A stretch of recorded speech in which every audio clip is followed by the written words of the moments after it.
बिस्मिल्लाहिर्रहमानिर्रहीम। अस्सलाम वालेकुम फ्रेंड्स। तो कैसे हैं आप सब? इसी दुआ के साथ कि आप लोग हमेशा हंसते मुस्कुराते और सेहतमंद रहें। तो क्योंकि ये गर्मियों का सीज़न चल रहा है और इसमें आप ठंडे ठंडे मशरूब का इस्तेमाल तो लाजमी करते हैं। तो आज हम इमली और आलू बुखारे का शरबत तैयार करने वाले हैं और ये बहुत ही ज़्यादा मज़ेदार तैयार होता है। और मज़े की बात तो ये है कि आप इसको बनाकर स्टोर भी कर सकते हैं और जब चाहे इस्तेमाल कर सकते हैं और मदद दोबारा कर सकते हैं। तो चलिए, इसके लिए हमने सबसे पहले इमली और आलू बुखारा लिया। तो यहाँ पर हमने तकरीबन आलू बुखारा 150 ग्राम और इमली 300 ग्राम लिए। तो चलिए, अब हमने इसको एक बाउल में ऐड कर देना है। तो ये इमली और आलू बुखारे का शरबत तो बहुत ही कमाल का तैयार होता है। तो चलिए, अब हम इसमें आलू बुखारे ऐड कर देंगे। तो आपने आलू बुखारे खरीदते वक्त इस बात का लाजमी ख्याल रखना कि ये आलू बुखारे ज़्यादा पुराने ना हों, क्योंकि अगर ये पुराने होंगे तो इनके साथ पल्प बहुत ही कम होगा। तो चलिए, अब हमने इसको पानी के अंदर अच्छे तरीके से डिप कर लेना है। आपने इसमें इतना पानी ऐड करना है कि ये दोनों चीज़ें अच्छे तरीके से डिप हो जाएँ। तो चलिए, इनको डिप करने के बाद हमने 2 घंटे के लिए इसको रख देना है। तो यहाँ पर इसको रखे हुए तकरीबन 2 घंटे हो गए हैं। आप चाहें तो इसको ओवरनाइट भी पानी में भिगो कर रख सकते हैं। तो अब हमने इनके सीड्स को रिमूव कर लेना है और इनके सीड्स को रिमूव करने से पहले आपने हाथों को अच्छे तरीके से वॉश कर लेना है। तो चलिए, अब हमने इनके सीड्स को अच्छे तरीके से रिमूव कर लेना है।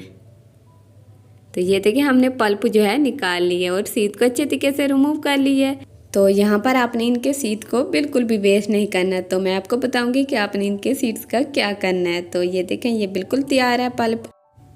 तो ये देखें, ये जो सीड्स हैं आपने इनमें पानी ऐड करके इसकी खटाई अच्छी तरीके से रिमूव करके फिर आप चाहें तो इसको स्टेन कर लें।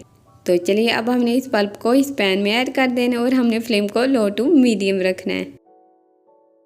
तो चलिए, हमने बोल को अच्छे तरीके से साफ़ कर लेना है। आपने तकरीबन इसमें 2 गिलास पानी ऐड कर देना है और ये देखें, जो हमने सीड्स वाला पानी निकाला था उसको हमने इस तरीके से ऐड कर देना है ताकि इसमें कोई भी हार्ड पार्टिकल ना जाए। आप चाहे तो इसे स्टेनर की मदद से भी स्टेन कर सकते हैं, मगर इस तरह काम जल्दी हो जाएगा तो इसलिए।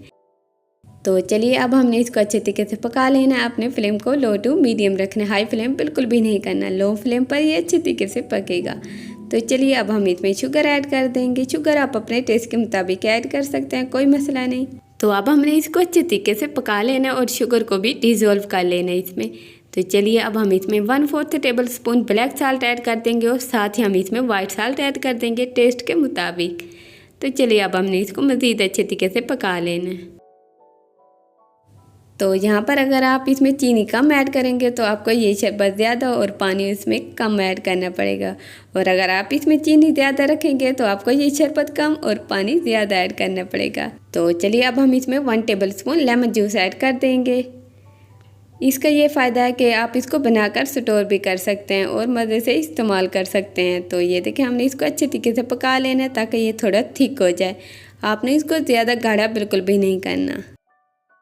तो ये देखें, ये बिल्कुल तैयार है। तो चलिए, आपने फ्लेम को ऑफ करके इसको ठंडा कर लेना है।